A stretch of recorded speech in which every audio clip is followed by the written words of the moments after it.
Kembali lagi bersama saya di channel Afros.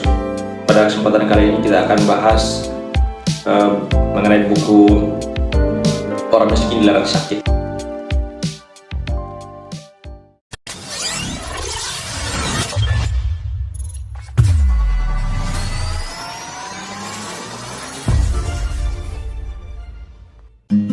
Nah, di dalam pengawalan buku ini disebutkan bab di halaman pertama ya, semacam pendahuluan yaitu dari mana asal muasal sebuah penyakit. Lalu kemudian Charles Darwin, ilmuwan yang mencetuskan teori evolusi di mana perkembangan manusia atau asal muasal manusia berasal dari kerang. Charles Darwin kemudian di sini mengatakan bahwa bukanlah yang terkuat yang akan terus hidup, melainkan yang paling adaptif.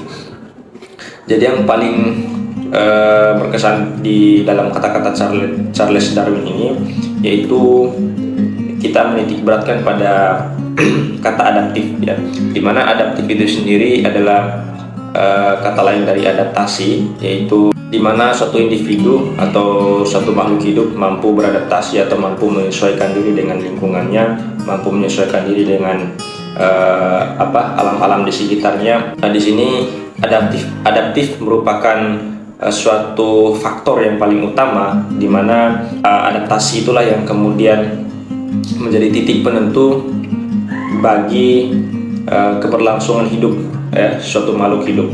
Bertahan dan tidak bertahannya suatu makhluk hidup, punah dan tidak punahnya suatu makhluk hidup, itu bergantung daripada kemampuan mereka untuk beradaptasi. Jadi segala macam biota yang ada di alam semesta ini itu bergantung daripada cara mereka untuk beradaptasi, cara mereka untuk menyikapi perkembangan, menyikapi lingkungan dan alam yang berada di sekitar mereka. Jadi kurang lebih yang kemudian disampaikan oleh Charles Darwin ini berkesan bahwa berlakunya hukum rimba ya, di mana yang paling kuatlah yang kemudian yang mampu bertahan hidup. Kuat di sini bukan berarti secara fisik, akan tetapi kuat di sini adalah mereka yang kemudian mampu beradaptasi, mampu mereformasi cara berpikir mereka, kemudian merubah cara pandang mereka terkait persoalan-persoalan yang mereka hadapi. Bagi setiap manusia atau bagi setiap individu yang hidup di alam semesta ini, bahwa kemampuan untuk beradaptasi itu merupakan salah satu potensi yang kemudian menjadi titik penentu bahwa apakah ia nanti suatu saat akan mampu bertahan hidup, ataukah malah ia akan terbawa arus oleh waktu dan kehidupan. Jadi mereka yang kemudian tidak mampu beradaptasi dan tidak mampu menyesuaikan diri dengan lingkungan, tidak mampu menyesuaikan diri dengan perkembangan zaman, maka mereka akan tergilas oleh zaman, maka mereka akan tertinggal oleh zaman. Contoh misalnya bahwa kehidupan kita sekarang ini adalah kehidupan yang sangat canggih ya, kehidupan bisa dibilang sangat modern, di mana canggihan teknologi dan informasi sangat berkembang pesat di tengah-tengah masyarakat, sehingga kita dituntut untuk kemudian melihat ke depan, kita dituntut untuk kemudian bagaimana beradaptasi dan menyesuaikan diri dengan perkembangan teknologi yang ada. Karena kehidupan kita saat sekarang ini, teman-teman sekalian, bahwa itu semua berbasis teknologi dan berbasis informasi. Kapan kemudian kita tidak melek informasi atau tidak melek teknologi, dalam artian kita tidak mampu mengoperasikan misalnya HP atau tidak membuka HP misalnya dalam satu hari, maka begitu banyak informasi-informasi yang kita lewatkan ya dari HP tersebut. Kemampuan beradaptasi itu sangat penting bagi kita. Jadi kemampuan beradaptasi itu tentu kita berbicara masalah pandangan, berbicara masalah ilmu pengetahuan, berbicara masalah kemampuan berpikir kita untuk memandang, untuk melihat dan mempersepsi segala sesuatu yang ada di depan kita. Nah, itu semua tergantung daripada kita, apakah kita mampu menerima hal itu, apakah kita mampu mempersepsi atau menginterpretasikan segala bentuk perkembangan zaman, dan apakah kita mampu untuk kemudian menerima hal itu semua, perubahan itu. Dan mau tidak mau sebenarnya kita harus menerima dan kita harus terbuka dalam hal ini. Ada dalam buku ini, teman-teman sekalian, di mana sugesti tentang sakit itu ternyata ada banyak hal. Kalau misalkan kita mengatakan bahwa penyakit itu berasal dari manusia atau berasal dari biota alam yang ada di sekitar kita, ternyata ada hal lain yang kemudian menjadi faktor utama daripada proses penyakit itu, atau menjadi penyebab utama daripada penyakit itu.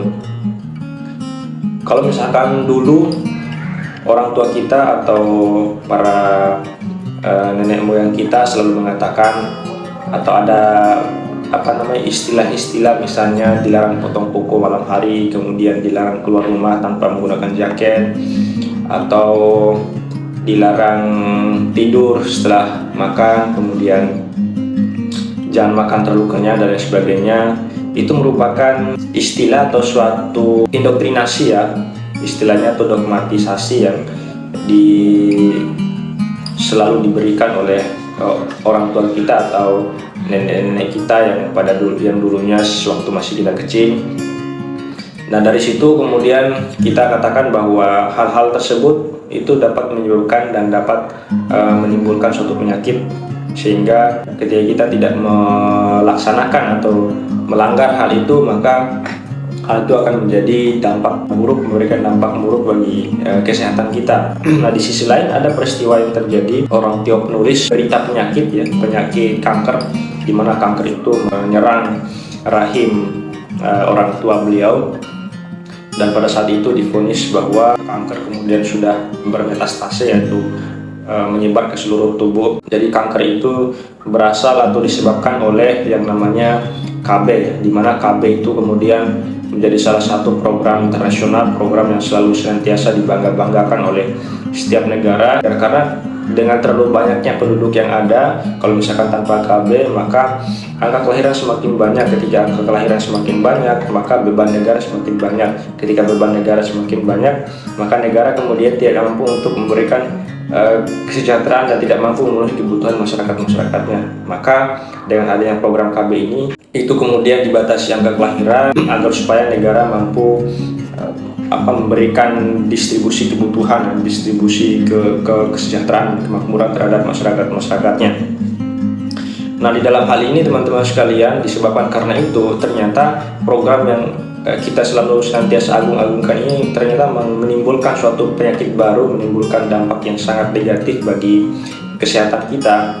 Maka kemudian di sini timbullah suatu stigma tentang hal itu, bahwa penulis tidak lagi mempercayai hal itu dan mengatakan bahwa ternyata tidak hanya penyakit yang biotik atau biota yang ada di sekitar kita, akan tetapi penyakit itu timbul disebabkan karena program negara. Ya, jadi negara juga sebenarnya memberikan satu problematika baru bagi kehidupan atau bagi kesehatan masyarakatnya.